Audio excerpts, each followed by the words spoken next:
So a little retro news, which we haven't done in a while. There are 2 He-Man properties in the works at Netflix. This is not including the live-action film, which just lost its lead. We don't know if that was canceled for the 50th time or... Say it ain't so. They just need to find attractive twins. They need to make one go on steroids and buff up, and the other one needs to stay thin like Prince Adam, who was really actually muscular too, just changed outfits. But honestly, he really was. We should get 2 twin actors, good-looking twin actors, and make the other one go on a steroid-raged diet and exercise program. Nothing new. Tan him, spray him, bleach him blonde, and then the other one will be like average body. He-Man, She-Ra, Thundercats, any type of live action that you're going to do from humanoid or supernatural or magic is going to be very hard. It's a hard sell, even though this generation is now aged. We're the older generation where we would appreciate the movie, I guess. We would enjoy it, but it's a hard, even for me, it's a hard sell. Like, do they make the person look more human, less human? Are the Thundercats going to look like ridiculously made up caricatures, or are they going to be more streamlined and just have very, is it going to look like Lady Gaga before she became Sound of Music Lady Gaga? Like where she has looks like little implants underneath the skin to I'm serious. Oh, yeah. Or is it going to be Cats? Because either way could be a disaster. So I understand it being a hard sell. To me, I feel like we've been through these things in the 80s. David. I feel like it was nothing to just take a person and put physical makeup on them just to accentuate the features. It would look natural if you take a human being and just put physical makeup on them. It doesn't have to be over the top. But with He-Man, we had the He-Man movie. Yes, he didn't transform in the 80s, Dolph Lundgren. But this is easier. This is not Cat, people. This is just a human being that you could either get another actor, like you said, to play He-Man, or just have Prince Adam be buff as well, like the original 80s cartoon. It doesn't matter. Just give him a tan. So, get a man with a big body like that. I don't know. Oh, I'm actually excited about, believe it or not, kind of off our genre thing, I'm actually excited about seeing The Rock as Black Adam. Not a character, though, that you really hear about. I mean, I've heard of it over the years. But I've seen, little clips of Superman versus Black Adam, because... Have you seen Shazam? With Shazam, no. But there's actually a cartoon where Black Adam is coming for Shazam because Shazam is like kid form. He's trying to kill him, and Superman comes to save him. But he is invincible, but he's not invincible to magics. So Black Adam has the same strength and Superman pound for pound and power for power as far as physical and flying and everything. They match. Okay. But then Black Adam also has mystical powers as well. Is Black Adam the villain, though, of Shazam? Black Adam is the villain, yes. So Black Adam would, with Superman in this clip that I saw from a cartoon, he basically was beating up Superman to some degree because he was able to attack him with magic. So Superman needs Superman's power plus add in Zatanna or somebody else's magic to him or something. I love that. God, you're throwing out these names. Because I actually do love all that kind of stuff. Hell, I even love Teen Titans. They're funny. Or the original Justice League. Hanna Barbera. Activate, shape up, bucket, form of water. Wonder Twin powers, activate! Shape of octopus! Form of an ice unicycle! And then what was the monkey's name? Gleep or no, that was some other. It was in Gleep. And he's throw the bucket. What do you... Animal, and one always had to be an I'll turn into an elephant. It just had to be an animal, right? So, damn. No imagination. What can I say? I'd be like, form of nuclear detonator. I'm surprised they have.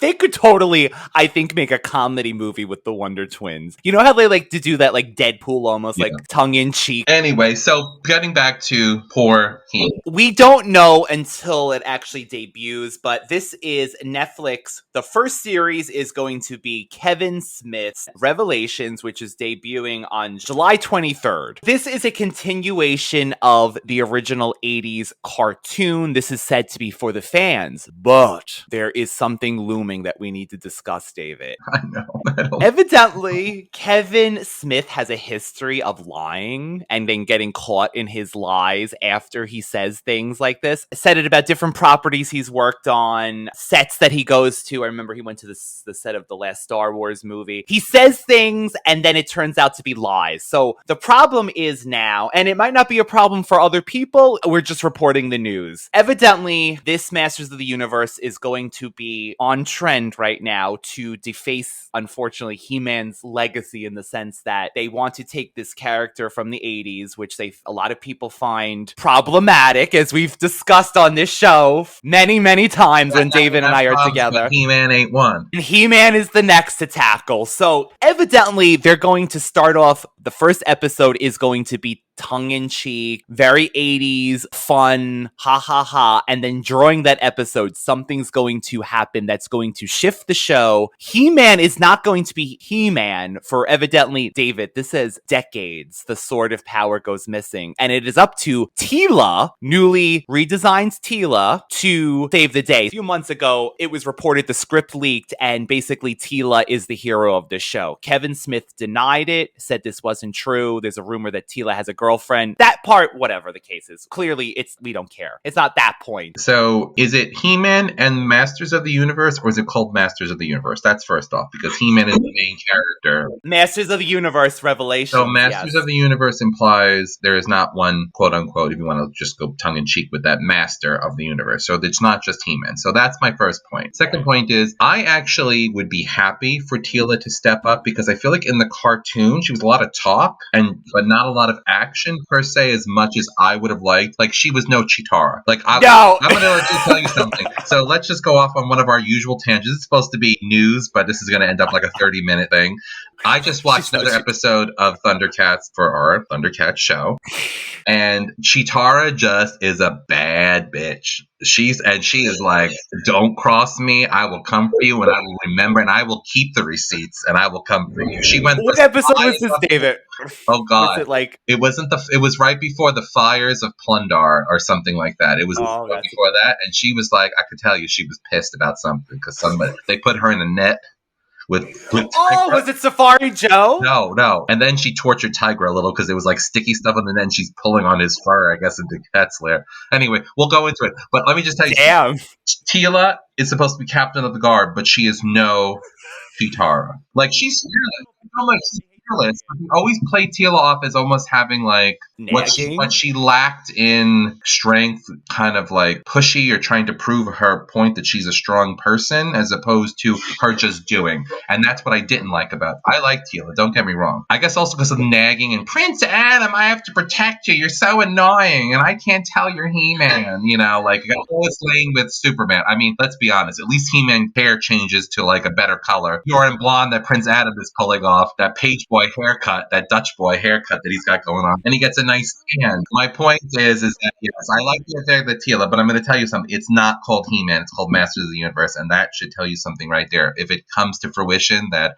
He-Man's going to lose his sword or lose his power. I mean, look at it. When they redid the She-Ra cartoon, there was a point where Adora couldn't call upon the power because the sword was broken, right? Because it was more technology as opposed to some magical sword. And then it turns out later on, spoiler alert, that the power's in her already. To your point, do you think if it turns out that this cartoon happens, we get this disgrace? Because this is what's going to happen, we're assuming. This is something that happened in Star Wars, which a lot of fans, again, they said they pushed an agenda in the sequel trilogy. You mean George? Basically, no, Misa not here today. Misa not liking you. And he's not liking the sequel trilogy. So they basically took Luke Skywalker, took him out of the game, and made him become a hermit, because this is the narrative that they're saying. There's this narrative to take all of the powerful men from the 80s and strip them. Is there more of a character than Luke Skywalker that kids looked up to? They took him out of the game. They made him say that everything he did was wrong. He didn't use his powers. So they're saying like, they're going to have He-Man strip him of everything that makes him He-Man just to make a point. I could see that happening. I'm going to go back on that because I felt like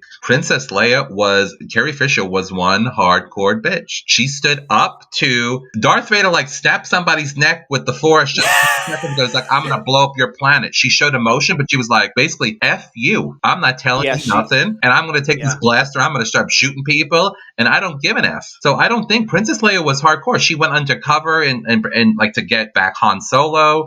She did all these things. I felt like Princess Leia was, and that's why she's so loved. She was a very strong female figure. And I'm going to say another thing. All these people that are against the 80s and stuff, when is the term called when it's always a female that makes it because she's the strongest of the group? Final girl. Nightmare on Elm Street. It's Nancy. It's Alice. They're all final girls. Alice from Resident Evil. They're all women who defeat at the end, who beat the odds, who come out on top stronger. Terminator, can we say? Sigourney Weaver. What's her? Oh my God, I'm having Sarah Connor. Sarah Connor from Terminator. So to anybody that's out here listening, for as many masculine, over-the-top figures, there were powerful women who beat the odds, who drew from the power. Because when Sigourney Weaver took on the Queen, she was mad because she was going to go after that little girl. And she said, "Get away from her, you bitch." And she went and she took her on and she beat her. So let me tell you something. There's no need to emasculate. There are stronger female characters than male characters in our 80s retro world, so to speak. That's why I don't understand.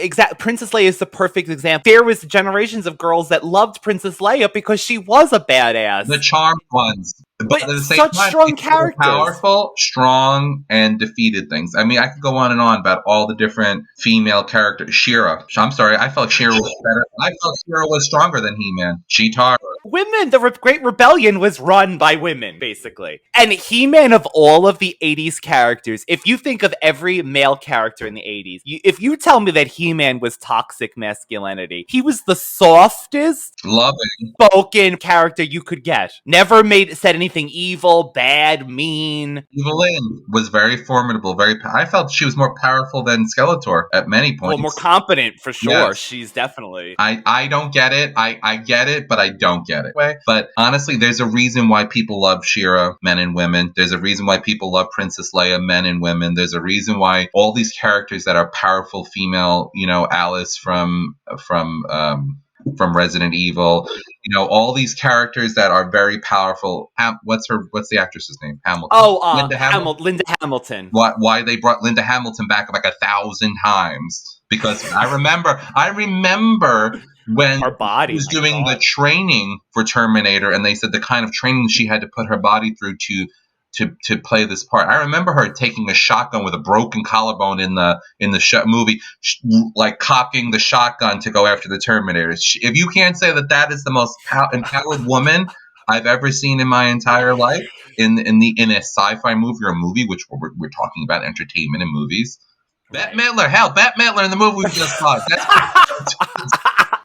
Ruthless People. Ruthless People. I was going to say Despicable Me. Ruthless People.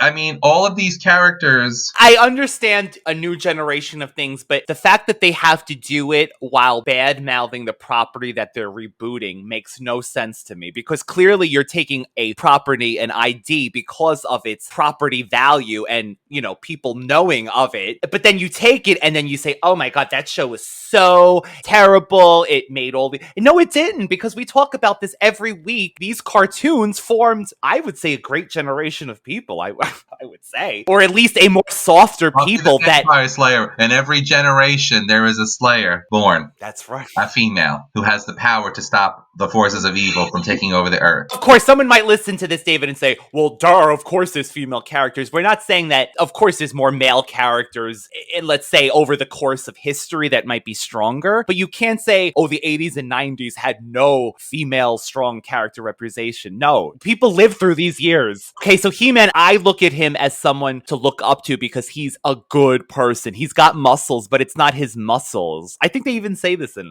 episodes. It's not his muscles that give him his power. It's his heart. I get everything, and I get everything David's saying, and I understand this. So we don't know what the truth is going to happen with this show. It's going to happen on July 23rd. They're saying they're going to ease you into it. The first episode, everyone's going to be like, oh my God, my childhood is back. It's going to walk you over to a cliff and hand you an anvil, and you're going to go down with Wile E. Coyote.